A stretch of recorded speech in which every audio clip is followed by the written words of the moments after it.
Hello everyone, welcome to our channel clear JIB CIB. Students, आज के lecture में हम आपके एबीएफएम का जो यूनिट 8 है फाइनेंशियल एंड ऑपरेटिंग लेवरेजेस, उसका पार्ट 2 देखने वाले हैं। इसके पहले हमने इसी यूनिट का पार्ट 1 कंप्लीट किया है, जिसमें सभी बेसिक फॉर्मूलेज थियोरेटिकल पोर्शन हमने कवर किया है। तो अगर आप ये वीडियो फर्स्ट टाइम देख रहे हो तो आई वुड सजेस्ट आप पहले वो वीडियो जाके देखिएगा एंड फिर आप ये वीडियो देखिए, ताकि हम जो भी सम्स आज सॉल्व करेंगे यहाँ से आगे वो आपको आसानी से समझ में आए। सो स्टूडेंट्स, लास्ट लेक्चर में हमने क्या देखा था कि डिग्री ऑफ फाइनेंशियल लिवरेज क्या होता है, फॉर्मूलेस क्या होते हैं, एक बार जल्दी से रिवाइज कर लेते हैं। ओके, कुछ बेसिक कॉन्सेप्ट्स हमने देखे थे। एक टेबल देखा था जहाँ पे आपको जो कॉन्सेप्ट्स है वो समझ के यही टेबल आपको आगे पूछा जाएगा। पहले क्या आता है, सेल्स आता है। सेल्स में से आपको वेरिएबल कॉस्ट घटाना रहता है। फिर आपको क्या मिलता है, कंट्रीब्यूशन मिलता है। कंट्रीब्यूशन में से अगर आप फिक्स कॉस्ट को घटाते हो तो आपको क्या मिलेगा, ईबीआईटी। इसका मतलब है earning before interest and tax. फिर आप ईबीआईटी से इंटरेस्ट को घटाते हो, सब्ट्रैक्ट करते हो, तो आपको क्या मिलता है, ईबीटी। ईबीटी का फुल फॉर्म है अर्निंग बिफोर टैक्स। उससे आप टैक्स को घटाते हो तो आपको मिलता है ईएटी, अर्निंग आफ्टर टैक्स। ठीक है, फिर अर्निंग आफ्टर टैक्स को, जो कि अर्निंग आफ्टर टैक्स है, वो आपका फाइनल प्रॉफिट रहता है। इसके बाद में आपको कुछ भी पे करना नहीं पड़ता, ना कि कोई एक्सपेंसेस, ना कि इंटरेस्ट, ना कि टैक्स। तो ये आपका लास्ट फाइनल प्रॉफिट रहेगा। फिर लेकिन ये सभी शेयर्स का मिलके रहता है, तो अर्निंग पर शेयर निकालना भी ज़रूरी है। तो नंबर ऑफ़ इक्विटी शेयर से अगर हम ईएटी को डिवाइड करते हैं अर्निंग आफ्टर टैक्स को, तो जो मिलता है वो आपका आता है अर्निंग पर शेयर। ठीक है, तो यही हमने लास्ट लेक्चर में देखा था। फिर हमने देखा था कि अगर आपको वेरिएबल कॉस्ट नहीं दिया रहेगा एग्ज़ाम में और कंट्रीब्यूशन निकालना है सेल्स से और पीवी रेशो दिया रहेगा, तो कंट्रीब्यूशन का और एक फॉर्मूला बनता है, जो है contribution is equals to sales into PV ratio. PV ratio आपको परसेंटेज में दिया रहेगा, आपको सेल्स इनटू पीवी रेशो आप निकालोगे तो आपको सीधा सीधा कंट्रीब्यूशन मिलेगा। एग्ज़ाम में आपको सेल्स की वैल्यू दी रहेगी, वेरिएबल कॉस्ट दिया रहेगा, फिक्स कॉस्ट दिया रहेगा, ठीक है, इंटरेस्ट दिया रहेगा, कभी कभी टैक्स भी दिया रहेगा अगर कट होता है तो आपको बीच वाले जो वैल्यूज़ है कंट्रीब्यूशन, ईबीआईटी, ईबीटी, ये निकालने हैं। और फिर जो भी degree of financial leverage, operating leverage या कंबाइंड लिवरेज जो भी पूछा है वो आप निकाल सकते हो। फॉर्मूलाज क्या क्या देखे थे हमने डिग्री ऑफ फाइनेंशियल लेवरेज के? हर चीज़ के 2 फॉर्मूले हैं। डिग्री ऑफ फाइनेंशियल लेवरेज का परसेंटेज चेंज में फॉर्मूला है परसेंटेज चेंज इन ईपीएस, मतलब earning per share, divided by percentage change in EBIT. और एक फॉर्मूला देखा था डिग्री ऑफ फाइनेंशियल लेवरेज का, जो कि था ईबीआईटी अपॉन ईबीटी। ईबीआईटी क्या था, earning before interest and tax divided by earning before tax. फिर डिग्री ऑफ ऑपरेटिंग लेवरेज का कौन सा फॉर्मूला देखा था, percentage change in EBIT divided by percentage change in sales. या और एक फॉर्मूला देखा था डिग्री ऑफ ऑपरेटिंग लेवरेज का, जो कि है कंट्रीब्यूशन डिवाइडेड बाय ईबीआईटी। ठीक है, तो ये एक फॉर्मूला था परसेंटेज चेंज के केस में और एक फॉर्मूला था नॉर्मल वाला। तो हम एग्ज़ाम में जो डेटा दिया रहेगा तो टैबुलर फॉर्म से डेटा निकाल के डायरेक्ट ये वाला फॉर्मूला पुट अप करेंगे। ठीक है, डिग्री ऑफ फाइनेंशियल लेवरेज के लिए हम जनरली यही फॉर्मूला लेंगे, EBIT upon EBT, earning before interest and tax divided by earning before tax. और ऑपरेटिंग लेवरेज के लिए भी हम यही फॉर्मूला यूज़ करेंगे मोस्टली, क्योंकि हमें वो वैल्यूज़ दिए रहेंगे टेबल से, तो निकाल सकते हैं कॉन्ट्रीब्यूशन डिवाइडेड बाय ईबीआईटी। और डिग्री ऑफ कंबाइंड लिवरेज या टोटल लिवरेज का क्या फॉर्मूला था, परसेंटेज चेंज इन ईपीएस, मतलब earning per share, divided by percentage change in sales. क्योंकि यहाँ पे हम क्या कर रहे हैं, कंबाइंड लिवरेज में डिग्री ऑफ फाइनेंशियल लिवरेज और ऑपरेटिंग लिवरेज को बेसिकली मल्टीप्लाई करें। तो मल्टीप्लाई करेंगे तो ये वैल्यूज़ भी एक दूसरे के साथ मल्टीप्लाई होंगे। ठीक है, तो तभी हमें ये वैल्यू मिलती है। और दूसरा क्या फॉर्मूला था, डिग्री ऑफ कंबाइंड लिवरेज का, contribution upon EBT, earning before tax. ठीक है, और एक फॉर्मूला हमने देखा था ब्रेक इवन पॉइंट। ठीक है, एक ऐसा पॉइंट सेल्स में जहाँ पे आपको जितने भी कॉस्ट पे करने हैं वो आप आसानी से पे करो, वहाँ पे प्रॉफिट कुछ नहीं रहेगा, लेकिन सब कॉस्ट पे करने के लिए जो भी अर्निंग आपको लगता है वो आप अर्न करो, उसी पॉइंट को कहते हैं ब्रेक इवन पॉइंट। उसका फॉर्मूला था फिक्स कॉस्ट अपॉन कंट्रीब्यूशन। ठीक है, ये आपको दिया रहेगा टेबल में, फिक्स कॉस्ट कंट्रीब्यूशन आप निकाल सकते हो। ठीक है, सो लेट अस स्टार्ट। हमने सब फॉर्मूले रिवाइज किए हैं अगर आपको ये फॉर्मूले सब डिटेल में देखने हैं स्टूडेंट्स कि ये क्या है, ये कहाँ से आया है, तो आई वुड सजेस्ट आप लास्ट लेक्चर एक बार देख लीजिए। हमने लास्ट लेक्चर में टेक्स्ट बुक में से ये थ्योरी पार्ट कंप्लीट किया था। हम अभी सीधे फॉर्मूले पे आते हैं और क्वेश्चन सॉल्व करते हैं, क्योंकि आपको ये नहीं पूछेंगे कि ये फॉर्मूला कैसे आया था डेरिवेशन, आपको सीधा सीधा क्वेश्चन पूछेंगे। तो आपको यही यहाँ पे दिया है, degree of financial leverage is defined as ratio of percentage change in EPS upon EBIT। हमने अभी वही देखा था ना यहाँ पे, percentage change in EPS divided by percentage change in earning before interest and tax. देखिए यही तो हमने देखा था, percentage change in EPS upon percentage change in EBIT। Okay, यही आपको दिया है। तो जल्दी से यही आपको डेरिवेशन दिया है, ये इतना इम्पॉर्टेंट नहीं है एग्जाम पर्सपेक्टिव से। और दूसरा फॉर्मूला क्या दिया है, डिग्री ऑफ फाइनेंशियल लेवरेज का EBIT divided by EBT। EBIT divided by EBT ये भी हमने देखा था, दूसरा फॉर्मूला यही तो था, EBIT divided by EBT, earning before interest tax divided by earning before tax. ठीक है, और यह कैसे आएगा, EBIT कैसे आएगा, sales minus variable cost plus fix cost including interest. मतलब कि हमने अभी यही देखा था ना टेबल में, ये आप टेंशन मत लीजिए कैसे आएगा, और ये भी कैसे आएगा इसका स्ट्रेस मत लीजिए, क्योंकि ये हमने टेबल में से कैलकुलेट किया है ना। EBIT कैसे आता है, सेल्स में से जब वेरिएबल कॉस्ट आप घटाते हो तो आपको कंट्रीब्यूशन मिलता है, और कंट्रीब्यूशन में से अगर आप फिक्स कॉस्ट घटाते हो तो आपको क्या मिलता है, EBIT। ओके, और डिवाइडेड बाय जो EBT है वो कैसे आया, EBIT में से अगर आप इंटरेस्ट को घटाते हो तो जो वैल्यू है वो है EBT। ठीक है, तो आपको EBIT और EBT की वैल्यू ये टेबल से मिल जाएगी। ओके, इतना आसान है। हम क्वेश्चन सॉल्व करते हैं अभी, तो आपको समझ में आ जाएगा कि कैसे हम ये फॉर्मूला यूज़ करेंगे। Okay, so let us start. देखिए पहला क्वेश्चन क्या कहता है, of forms details are as under, sales at the rate 100 per unit is ₹24 lakh. 24 lakh का सेल्स हुआ है, वेरिएबल कॉस्ट है 50%, फिक्स्ड कॉस्ट है 10 lakh. It has borrowed 10 lakh rupees at 10% per annum. तो उन्होंने जो बोरोइंग किया है, तो इसका मतलब क्या है, बोरोइंग किया है इतने परसेंट इंटरेस्ट में, तो ये उनका इंटरेस्ट रहेगा। ठीक है, 10 लाख पे 10% उन्होंने इंटरेस्ट से बोरो किया, मतलब इंटरेस्ट कितना रहेगा, 10 लाख का 10% मतलब 1 लाख। ठीक है, ऐसा समझना है। And it's equity share capital as ₹10 lakh at ₹100 each. तो इक्विटी शेयर कैपिटल की वैल्यू दी है और हर एक शेयर की वैल्यू दी है। इससे आपको क्या पता चलेगा students, number of equity shares कितने हैं। ठीक है, क्योंकि आपको इक्विटी शेयर का एक ही ऐसा कॉन्सेप्ट है टेबल में जो है नंबर ऑफ़ इक्विटी शेयर्स, बाकी जगह तो सब कॉस्ट वाला है और इंटरेस्ट टैक्स वाला आएगा। तो जब आपको इक्विटी शेयर कैपिटल की वैल्यू दी रहेगी और एक शेयर की वैल्यू दी रहेगी, तो वो टोटल वैल्यू डिवाइडेड बाय एक शेयर की वैल्यू अगर आप करोगे, ठीक है, तो मतलब 10 लाख डिवाइडेड बाय 100, तो जितने आएंगे वो क्या रहेंगे आपके नंबर ऑफ़ इक्विटी शेयर्स। और टैक्स कितना है, 50%। ठीक है, सो let us start calculate his degree of financial leverage. Okay, देखिए आपको यहाँ पर टेबल में सॉल्व करके दिया है, लेकिन हम यहाँ पे सॉल्व करके देखेंगे। ठीक है, ताकि आपको कुछ डाउट ना आए।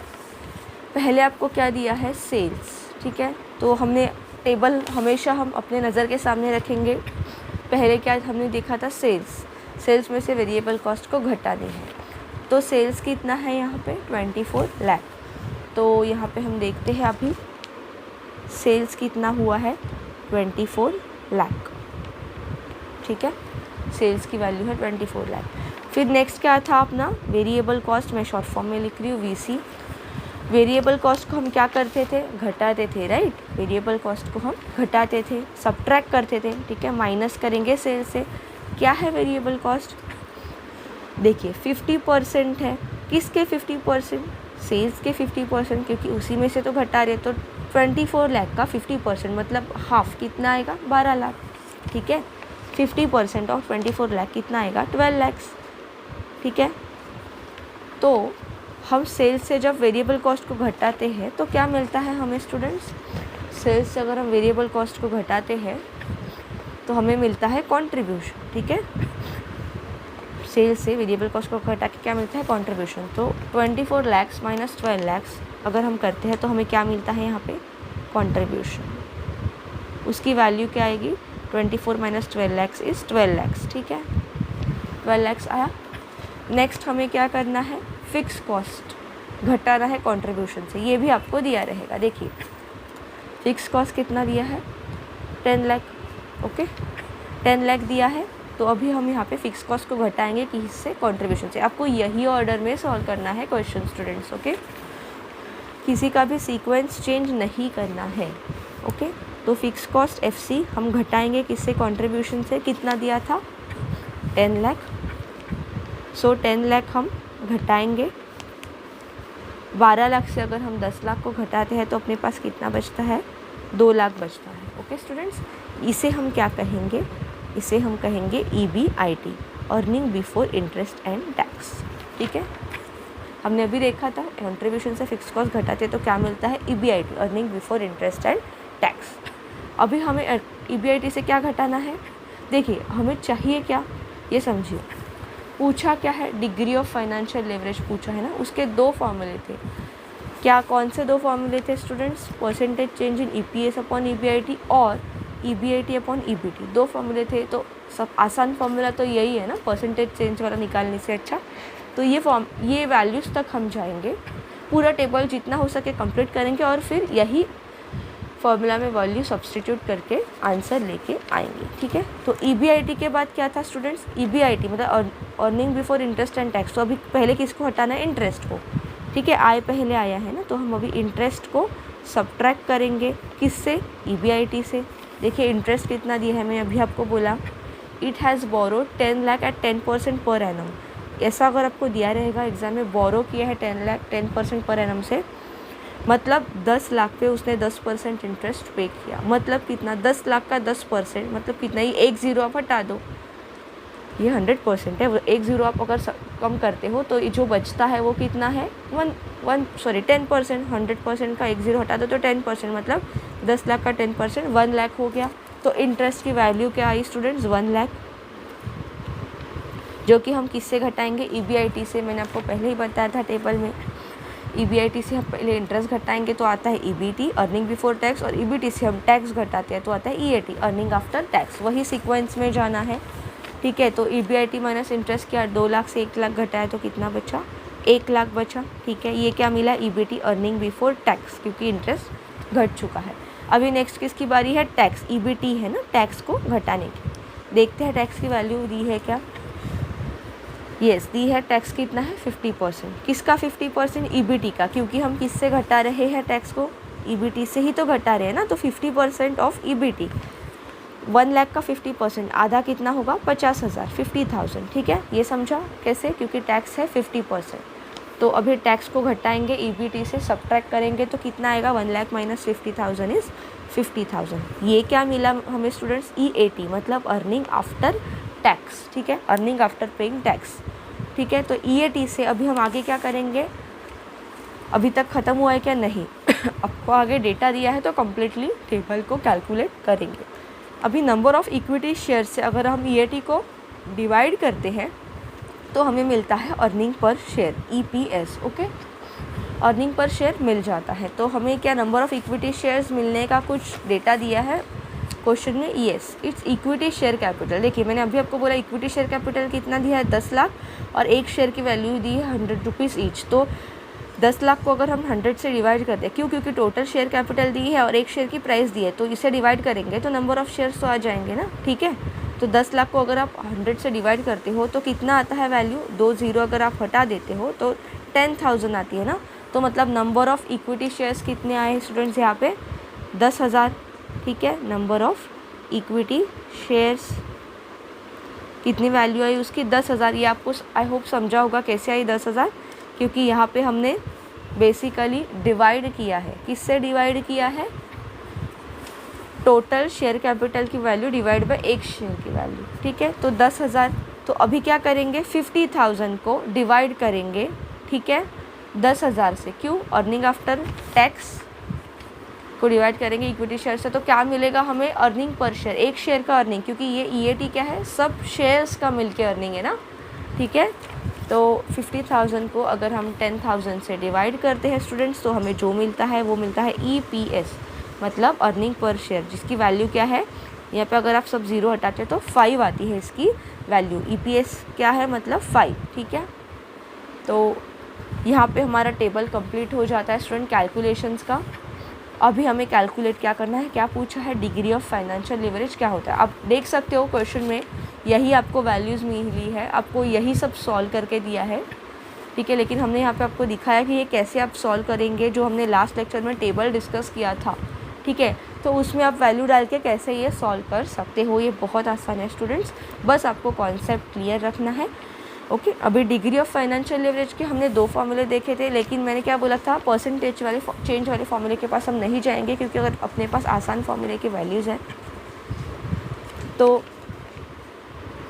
देखिए क्या फॉर्मूला है डिग्री ऑफ फाइनेंशियल लिवरेज का, EBIT अपॉन EBT, क्योंकि ये थोड़ा कॉम्प्लिकेटेड है, ये आसान है, ये वैल्यूज़ है तो पुटअप करेंगे। EBIT मतलब earning before interest and tax divided by earning before tax, ये फॉर्मूले इसकी वैल्यू है अपने पास, EBIT अपॉन EBT, ठीक है। तो मैं यहाँ पे फॉर्मूला लिख देती हूँ, percent degree of financial leverage, ठीक है। यहाँ पे टेबल कंप्लीट हो जाता है।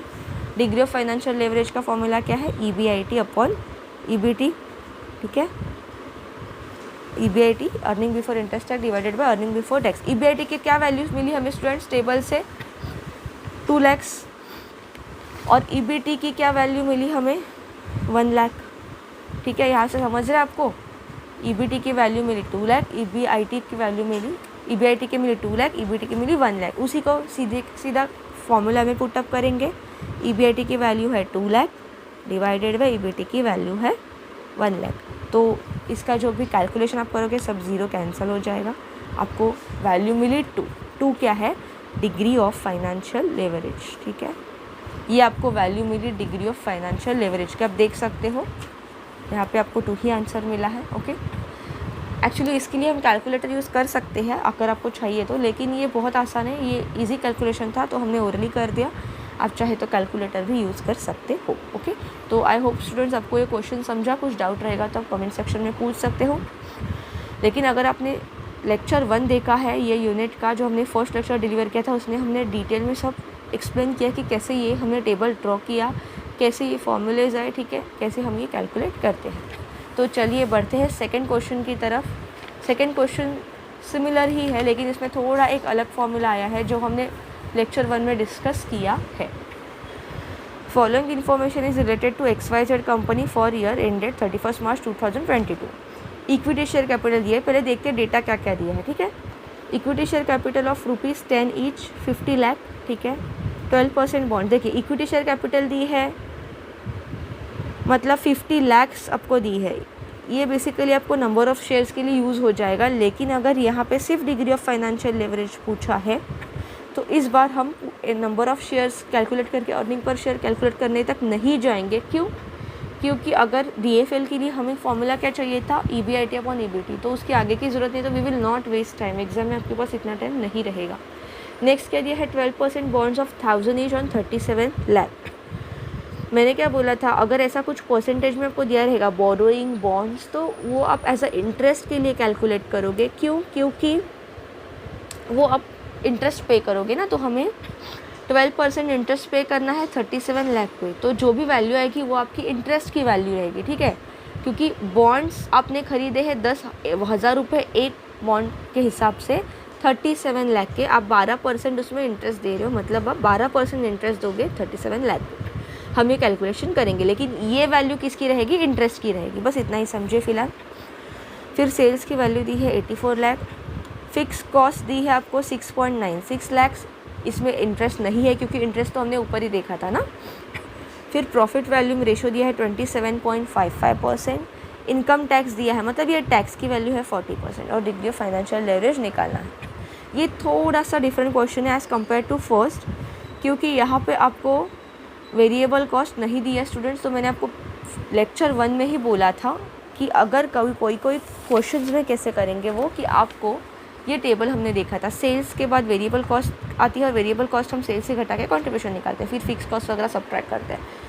लेकिन कुछ क्वेश्चन में आपको वेरिएबल कॉस्ट नहीं दी रहती, तो वो केस में आपको क्या दिया रहता है, प्रॉफिट वॉल्यूम रेशो। तो कंट्रीब्यूशन निकालने का एक और तरीका मैंने बोला था, सेल्स को अगर आप प्रॉफिट वॉल्यूम रेशो से मल्टीप्लाई करते हो, सेल्स की वैल्यू तो आपको हमेशा दी रहेगी, तो अगर आप सेल्स को प्रॉफिट वॉल्यूम रेशो से मल्टीप्लाई करते हो तो जो वैल्यू आती है वो आता है कंट्रीब्यूशन। तो हमें यहाँ पे सेल्स की वैल्यू दी है, प्रॉफिट वॉल्यूम रेशियो दिया है, तो सेल्स की वैल्यू को प्रॉफिट वॉल्यूम रेशियो से मल्टीप्लाई करेंगे तो जो वैल्यू आएगी वो आएगा कंट्रीब्यूशन। फिर कंट्रीब्यूशन से आपको क्या फिक्स कॉस्ट घटाना है, फिर EBIT मिलेगा।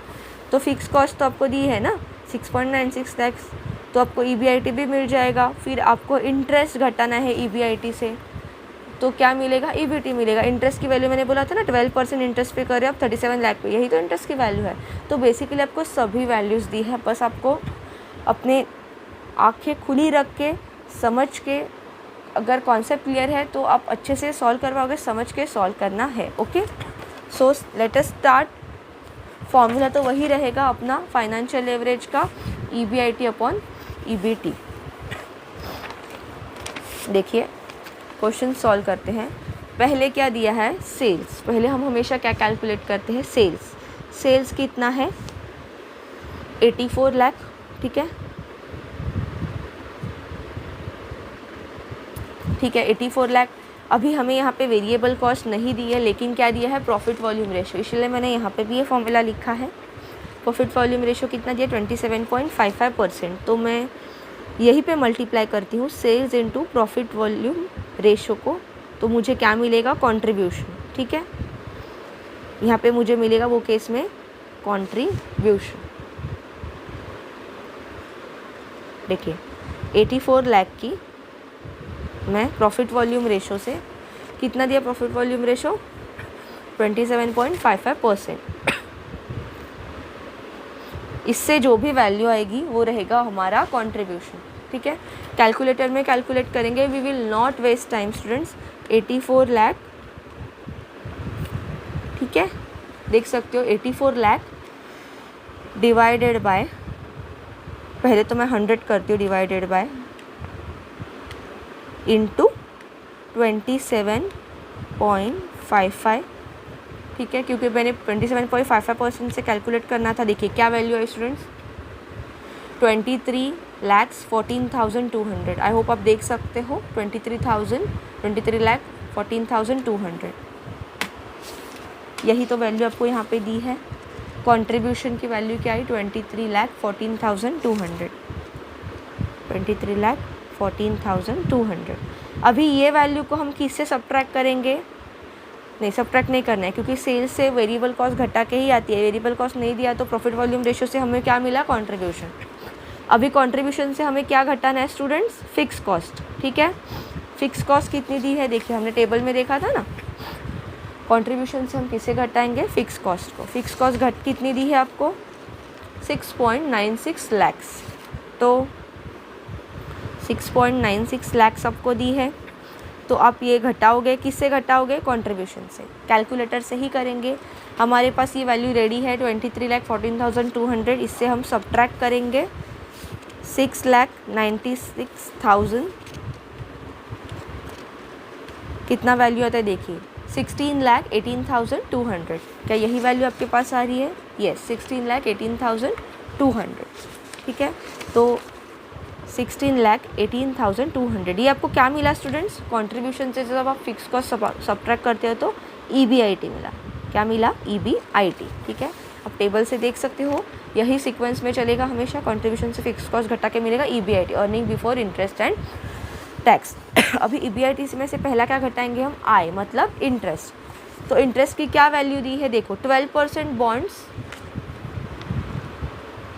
पे आप पे कर रहे हो, 37 लाख के अपने बॉन्ड्स खरीदे। तो देखो 37, हम यहाँ पे थोड़ा साइड में कैलकुलेट करते हैं वैल्यू इंटरेस्ट की। आपने 37 लाख के बॉन्ड्स खरीदे 12% रेट ऑफ इंटरेस्ट से, तो कितना आएगा फिर, 37 लाख के बॉन्ड्स पे 12% रेट ऑफ इंटरेस्ट से आपने इंटरेस्ट पे किया।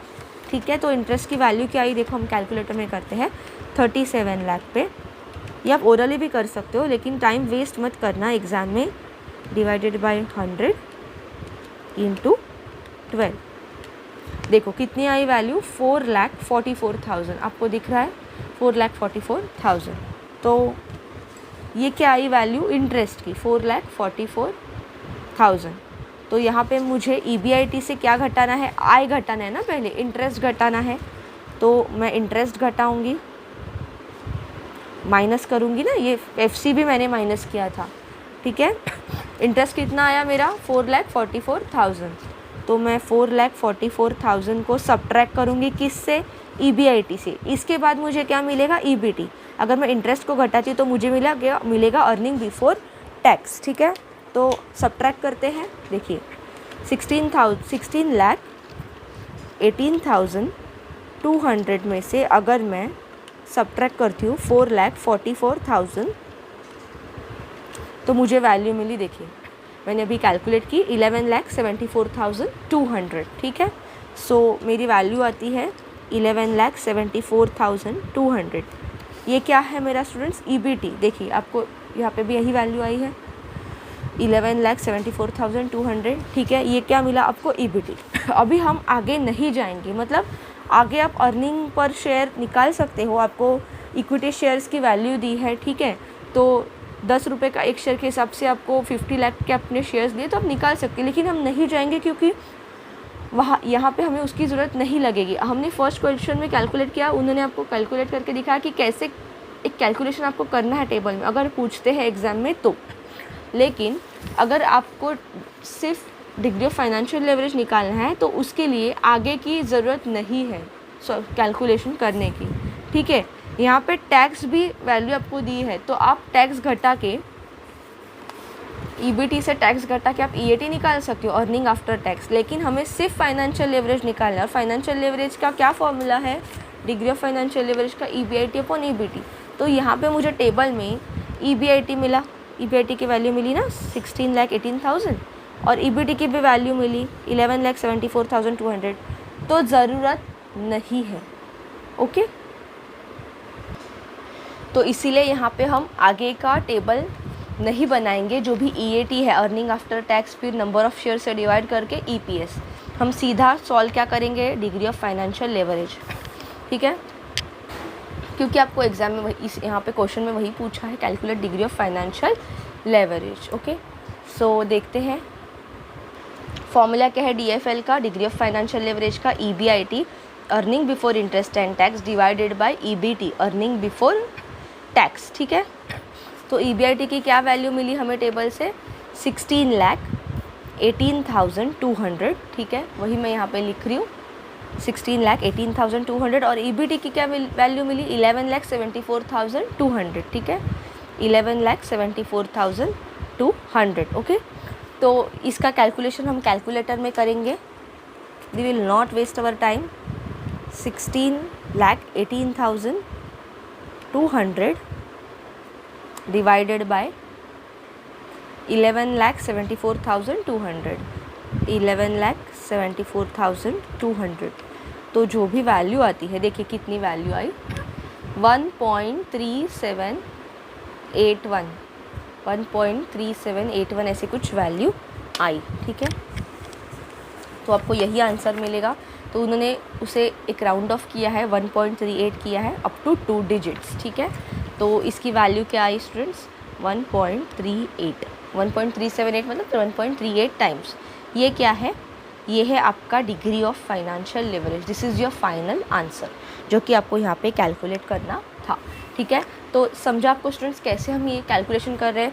सभी क्वेश्चन में आपको बस ये टेबल समझना है। एक बार आप ये टेबल समझ गए, यही सीक्वेंस में आपको कैलकुलेशन करना है, कुछ भी डिफ़िकल्ट नहीं है। पहले सेल्स दिया रहेगा, उससे वेरिएबल कॉस्ट घटा के कंट्रीब्यूशन मिलेगा। अगर वेरिएबल कॉस्ट नहीं दिया है तो प्रॉफिट वॉल्यूम रेशो मल्टीप्लाई करो सेल्स को, और उससे जो भी मिलेगा वो भी आपका रहेगा कंट्रीब्यूशन। कंट्रीब्यूशन से आप फिक्स कॉस्ट को घटाओ, वहाँ से आपको क्या मिलेगा, EBIT earning before tax, interest and tax. वहाँ से आप इंटरेस्ट को घटाओ, आपको मिलेगा EBT अर्निंग बिफोर टैक्स। वहाँ से आप किसको घटाओगे, टैक्स को घटाओगे तो अर्निंग आफ्टर टैक्स मिलेगा। हमने यहीं पे तो टेबल में देखा था ना, अर्निंग आफ्टर इंटरेस्ट घटाओगे, फिर EBT से टैक्स घटाओगे, अर्निंग आफ्टर टैक्स मिलेगा। फिर यहाँ से नंबर ऑफ इक्विटी शेयर्स को डिवाइड करोगे अर्निंग आफ्टर टैक्स को, टोटल अर्निंग को, तो जो मिलेगा वो है EPS, ठीक है, अर्निंग पर शेयर, ठीक है। तो स्टूडेंट्स आई होप आपको ये क्वेश्चन समझ में आए दोनों। कुछ भी डाउट रहेगा तो आप पूछ सकते हो। आगे का क्वेश्चन देखते हैं। When DFL मतलब degree of financial leverage is more than 1, financial leverage becomes relevant, more the DFL higher is the financial leverage. मतलब क्या है कि जब आपकी जो DFL की वैल्यू है, जो कि यहाँ पे कितनी आई हमारी 1.8 टाइम्स, और इसके पहले क्वेश्चन में क्या आई थी 2 टाइम्स, ठीक है, क्वेश्चन नंबर 1 में। तो जब ये डिग्री ऑफ फाइनेंशियल लेवरेज 1 से ज़्यादा रहेगा तो आपका जो एडवांटेज है फाइनेंशियल लेवरेज वो ज़्यादा रहेगा। A positive DFL means that the firm is operating at a level higher than a break even point and the EBIT and EPS also move in the same direction. मतलब जब DFL positive रहेगा, मतलब उसकी value positive रहेगी और 1 से ज़्यादा रहेगी, तो जो बिज़नेस है उसका जो अभी फ़िलहाल जो ब्रेक इवन पॉइंट है उससे उसका बिज़नेस ऊपर चल रहा रहेगा। ब्रेक इवन पॉइंट मैंने क्या बताया आपको, जितने भी कॉस्ट बिज़नेस को पे करने रहते हैं, जितने भी, चाहे वो टैक्स हो, इंटरेस्ट हो, चाहे उसके बिल्स हो, वेरिएबल कॉस्ट हो, फिक्स कॉस्ट हो, जैसे रेंट हो या इलेक्ट्रिसिटी बिल्स हो, उसके जो वर्कर्स हैं उनकी वेजेस हो, ठीक है, एम्प्लॉयज़ की सैलरी हो, तो ये सब देने के लिए जितना पैसा लगता है, जो कि देने का पेमेंट उसका जो भी है उससे, उसको कहते हैं ब्रेक इवन पॉइंट। वो पेमेंट उसका निकल जाए बिज़नेस से। लेकिन अगर उससे ज़्यादा वो कमाता है, बहुत ज़्यादा कमाता है, मतलब DFL पॉजिटिव रहता है, ठीक है। तो जितना ज़्यादा DFL उतना वो ज़्यादा कमा रहा है और इसीलिए EBIT और EPS भी बढ़ेगा। Negative DFL indicate firm is operating at a lower level that break even point. मतलब क्या, ब्रेक इवन पॉइंट से मतलब जितने भी उसको कॉस्ट देने पड़ रहे हैं ना, उतने भी वो निकाल नहीं पा रहे हैं। Negative DFL, negative degree of financial leverage का यही मीनिंग होता है और इसीलिए EPS भी वो केस में अर्निंग पर शेयर भी निगेटिव चलता है। मतलब लोगों का कुछ भी अर्निंग नहीं होता जितना उन्होंने इन्वेस्ट किया है शेयर्स में, ठीक है।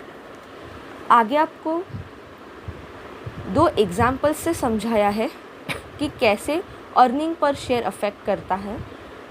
अगर फिक्स्ड इंटरेस्ट चार्जेस रहेंगे, फिक्स कॉस्ट रहेंगे, और अगर फिक्स इंटरेस्ट नहीं रहेगा, ठीक है, जो इंटरेस्ट की कॉस्ट है वो नहीं रहेगी तो क्या केस होता है, और अगर रहेगी तो क्या केस होता है। ये बस आपके अंडरस्टैंडिंग के लिए दिया है, ऐसा आपके एग्ज़ाम में नहीं पूछेंगे स्टूडेंट्स, लेकिन हम डिस्कस करते हैं ये क्योंकि आपको कॉन्सेप्चुअल क्लैरिटी के लिए ये समझना बहुत ज़रूरी है। देखिए, पहला सिचुएशन दिया है जहाँ पे कोई भी फिक्स्ड इंटरेस्ट चार्ज नहीं है, ठीक है। 2 सिनेरियो आपके दिए हैं, सिनेरियो 1 दिया और सिनेरियो 2 दिया है। ये टेबल आपको सिर्फ समझने के लिए दिया है कि देखो यहाँ पे सिनेरियो 1 में क्या है, जो EBIT की वैल्यू है ना, उन्होंने बाय डिफ़ॉल्ट अज्यूम किए earning before interest and tax, वो है 1 लाख। ये है सिनेरियो 1। और दूसरे सिनेरियो में EBIT की वैल्यू दी है 1.5 लाख, ठीक है, 1,50,000। EBIT के वैल्यू अलग अलग दिए हैं और ये केस में इंटरेस्ट नहीं है। तो EBIT के बाद हम जनरली क्या डिडक्ट करते हैं, आय मतलब इंटरेस्ट डिडक्ट करते हैं ना। EBIT के बाद हम क्या डिडक्ट करते हैं, इंटरेस्ट डिडक्ट करते हैं, तभी तो हमें EBIT मिलता है। लेकिन इंटरेस्ट नहीं है, यहाँ पे उन्होंने क्या बोला है, फिक्स इंटरेस्ट चार्जेस नहीं है। तो क्या डिडक्ट करेंगे, इंटरेस्ट नहीं है तो उसका नेक्स्ट स्टेप क्या है, टैक्स डिडक्ट करेंगे, ठीक है। तो देखिए, टैक्स उन्होंने बोला है 50% है, तो फर्स्ट केस में उन्होंने क्या अज्यूम किया था, 1 लाख अगर EBIT है तो 50% टैक्स जाता है।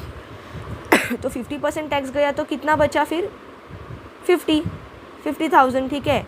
तो 50% टैक्स 1 लाख का 50,000, तो EBIT से अगर हम टैक्स घटाते हैं 1 लाख माइनस 50,000 तो कितना बचता है, 50,000। ये क्या मिला, प्रॉफिट आफ्टर टैक्स या अर्निंग आफ्टर टैक्स भी आप बोल सकते हो। मतलब आपने इंटरेस्ट तो नहीं था, टैक्स घटा दिया, तो क्या मिला आपको, प्रॉफिट या अर्निंग आफ्टर टैक्स कितना है, 50,000। नेक्स्ट केस में भी सेम सिनेरियो है, 1.5 लाख का EBIT है, 1,50,000, उसमें से आपने 50% टैक्स घटाया। 1.5 लाख का 50% कितना हुआ, 75,000, ठीक है। तो 75,000 क्या हुआ, टैक्स। 1,50,000 से 75,000 घटा तो कितना बचता है, 75,000। ये क्या मिला आपको, प्रॉफिट आफ्टर टैक्स, क्योंकि इंटरेस्ट तो है नहीं, टैक्स आपने घटा दिया, तो क्या मिला आपको, प्रॉफिट आफ्टर टैक्स। 1.5 लाख से 75,000 घटा दो, ठीक है। अभी नेक्स्ट क्या करेंगे, प्रॉफिट आफ्टर टैक्स, मतलब अर्निंग आफ्टर टैक्स हमने निकाल दिया। तो हमने टेबल में क्या देखा था स्टूडेंट्स, अर्निंग आफ्टर टैक्स को हम घटाते हैं तो नंबर ऑफ इक्विटी शेयर्स जो है उससे डिवाइड कर दो, जो मिलेगा वो अर्निंग पर शेयर रहेगा, ठीक है। यही तो हम देख रहे हैं ना यहाँ पे कि अर्निंग पर शेयर कैसे अफेक्ट करता है अगर इंटरेस्ट चार्जेस रहेंगे तो और नहीं रहेंगे तो नंबर ऑफ शेयर्स अज्यूम किए, दोनों केस में सेम किए हैं 10,000। तो प्रॉफिट आफ्टर टैक्स को 50,000 था फर्स्ट केस में, उसको हम नंबर ऑफ शेयर से अगर डिवाइड करते हैं तो कितनी वैल्यू आती है अर्निंग पर शेयर की, 5, ठीक है। तो मतलब 50,000 अपॉन 10,000 इज़ 5। और सेकेंड केस में 75,000 था प्रॉफिट आफ्टर टैक्स, डिवाइड करेंगे इससे, नंबर ऑफ शेयर सेम है 10,000, 75,000 माइनस अपॉन 10,000 कितना आएगा, 7.5। तो सेकेंड केस में कितना आया स्टूडेंट्स, अर्निंग पर शेयर 7.5, और फर्स्ट केस में कितना आया, 5। तो अगर आप यहाँ पे देखोगे डिग्री ऑफ लेवरेज का केस, देखिए स्टूडेंट्स, यहाँ पे अजम्पशन था, तो यहाँ पे हम डिग्री ऑफ फाइनेंशियल लेवरेज के लिए परसेंटेज चेंज वाला फॉर्मूला लेंगे। देखिए दो फॉर्मूले देखे थे ना, EBIT अपॉन EBT था पहला formula degree of financial leverage का, और दूसरा था percentage in EPS upon percentage in EBIT। तो यहाँ पे हम ये फॉर्मूला देखेंगे, क्योंकि हम यहाँ पे परसेंटेज चेंज कितना चेंज हो रहा है ये हम इवेल्युएट कर रहे हैं, ये हम ऑब्जर्व कर रहे हैं, ठीक है। तो देखिए परसेंटेज चेंज इन EPS कितना है दोनों केस में, और परसेंटेज चेंज इन EBIT। देखिए परसेंटेज चेंज इन EPS कैसे निकालेंगे, परसेंटेज चेंज कितना चेंज हुआ है यहाँ पे 7.5 माइनस 5, ठीक है, डिवाइडेड बाय ओरिजिनल कितना था 5, तो ये कितना रहेगा 2.5 डिवाइडेड बाय 5, मतलब ये अप्रॉक्सीमेटली 50% है, ठीक है। ये 50% आई वैल्यू किसकी, परसेंटेज चेंज इन EPS की। अभी देखते हैं EBIT का क्या है, परसेंटेज चेंज इन EBIT का क्या है। देखो 1,50,000 था, ठीक है, उसमें से ओरिजिनल कितना था 1 लाख घटा दिया, डिवाइडेड बाय ओरिजिनल कितना है 1 लाख, ठीक है। तो इसकी वैल्यू क्या आएगी 1,50,000 माइनस 1 लाख, मतलब 50,000 डिवाइडेड बाय 1 लाख, ठीक है। तो इसकी क्या वैल्यू आएगी, अगेन इसकी वैल्यू भी 50% ही आएगी ना, क्योंकि उसका आधा ही तो है, ठीक है, 1 लाख का आधा है 50,000। तो परसेंटेज चेंज इन EBIT की वैल्यू भी आई 50%, परसेंटेज चेंज इन EPS की वैल्यू भी आई 50%। अभी मैंने आपको समझाया ये कैसे आया, तो हम DFL के फॉर्मूले में डालेंगे, डिग्री ऑफ फाइनेंशियल लेवरेज के। चेंज इन EPS आया 50%, चेंज इन EBIT आया 50%, तो 50/50 कैंसिल हो जाएगा, तो आंसर क्या आया 1। तो यहाँ पे ये केस में डिग्री ऑफ फाइनेंशियल लेवरेज आपका कितना आया स्टूडेंट्स 1, ठीक है। ये था पहला केस। अभी दूसरा केस देखते हैं, सिमिलर ही एग्जाम्पल है, लेकिन इसमें आपको इंटरेस्ट दिया है, तो आपको कैसे पॉजिटिव फाइनेंशियल लेवरेज मिलता है। देखिए पहले केस में जब आपके पास इंटरेस्ट नहीं था तो आपको फाइनेंशियल लेवरेज में कितना मिला, वैल्यू 1, ठीक है। और उन्होंने क्या बोला, अगर मोर वैल्यू रहेगा 1 से ज़्यादा रहेगा या पॉजिटिव रहेगा तो आपका जो फाइनेंशियल लेवरेज है वो ज़्यादा रहेगा, ज़्यादा प्रॉफिट में बिजनेस रहेगा। अभी पॉजिटिव फाइनेंशियल लेवरेज के लिए क्या आया, इंटरेस्ट है। देखिए कैसा करते हैं, सिनेरियो 1 है, सेम केस है, सिनेरियो 1 है 1 लाख, सिनेरियो 2 है 1.5 लाख, ठीक है। उसमें से इंटरेस्ट, इस बार इंटरेस्ट है, इंटरेस्ट कितना है दोनों में फिक्स सेम लिया है, 20,000 है, दूसरे में भी 20,000 है, तो एक में से 20,000 घटाया, तो पहले में से 1 लाख, पहले केस में सिनेरियो 1 में EBIT क्या था 1 लाख, उसमें से इंटरेस्ट घटाया तो कितना आया 20,000, इंटरेस्ट दोनों केस में पकड़ा है, तो 1 लाख माइनस 20,000 इज 80,000। और दूसरे केस में कितना आया, दूसरे केस में EBIT पकड़ा था 1.5 लाख, उसमें से 20,000 घटाया तो कितना आया 1,30,000। तो ये क्या मिला, EBIT से में से इंटरेस्ट पहले आई घटा है ना, यहाँ पे इंटरेस्ट दिया है, आई घटाएंगे तो क्या मिलेगा students, EBT earning before tax. तो पहले केस में क्या मिला 80,000, दूसरे केस में मिला 1,30,000, 20,000 ही घटाया दोनों में से सेम इंटरेस्ट। फिर नेक्स्ट क्या घटाएंगे, टैक्स, ठीक है। अभी तक टैक्स बाकी है ना, सिर्फ इंटरेस्ट घटा है। टैक्स कितना, दोनों केस में 50%, ठीक है। तो EBT का 50% निकालना है, 80,000 का 50% कितना आया 40,000, और 1,30,000 का 50% कितना आया 65,000, ठीक है। तो EBT माइनस टैक्स करेंगे तो 80 माइनस 40, 40,000 आया। ये क्या आया, EAT या PAT, अर्निंग आफ्टर टैक्स या प्रॉफिट आफ्टर टैक्स, मैंने अभी आपको समझाया था। और यहाँ पे भी 1,30,000 से 65,000 घटाएंगे, एग्जैक्ट 50% घटाएंगे तो 50% ही बचेगा, ठीक है। फिर इसको हम डिवाइड करेंगे नंबर ऑफ़ शेयर्स, उन्होंने यहाँ पे सेम शेयर्स पकड़े हैं कितने 10,000, तो प्रॉफिट आफ्टर टैक्स को नंबर ऑफ़ शेयर से आप डिवाइड कर दो, कितना आया 40,000 अपॉन 10,000 4 आया, और यहाँ पे कितना आया 65,000 अपॉन 10,000 आया 6.5। तो ये वैल्यूज़ क्या है students, earning per share scenario 1 में कितना आया 4 और सिनेरियो 2 में आया 6.5, ठीक है। आई होप आपको समझा कि दोनों में EBIT की अलग वैल्यूज़ ली, बाकी सब सेम था, इंटरेस्ट की वैल्यू सेम थी, टैक्स की वैल्यू सेम थी, नंबर ऑफ़ शेयर सेम थे। तो वो केस में क्या चेंज होता है, सिर्फ इंटरेस्ट था, ठीक है। तो अभी डिग्री ऑफ फाइनेंशियल लेवरेज का फॉर्मूला क्या है, change in EPS upon change in EBIT, हमने देखा था ना, percentage change in EPS upon percentage change in EBIT। तो यहाँ पे परसेंटेज चेंज इन EPS क्या है, देखिए स्टूडेंट्स 4 से लेके 6 हुआ, ठीक है। पहले केस में 4 है, दूसरे केस में क्या है 6 है, तो इसका क्या आएगा वैल्यू 6.5 माइनस 4, ठीक है। पर यहाँ पे मैं कैलकुलेट करके बताती हूँ, 6.5 हुआ माइनस 4 अपॉन 4, तो ये कितना हुआ 2.5 अपॉन 4। तो इसकी वैल्यू क्या आई अप्रॉक्सीमेटली 62.5%। आप कैलकुलेटर से भी कर सकते हो ये चीज़ स्टूडेंट, ठीक है।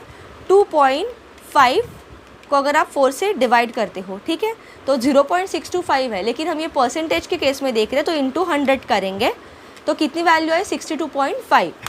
तो परसेंटेज चेंज इन EPS कितना आया स्टूडेंट 62.5। कैसे 4 से 6 हुआ ना सिनेरियो 1 से 2 में। फिर परसेंटेज चेंज इन EBIT कितना है, देखो पहले केस में 1 लाख था, दूसरे केस में 1.5 लाख है। तो पहला जो हमने इसके पहले सिचुएशन देखा था उसमें भी सेम था, 1 से 1.5 लाख हुआ मतलब कितना हुआ 50% बढ़ा ना, मतलब 1.5 लाख माइनस 1 लाख।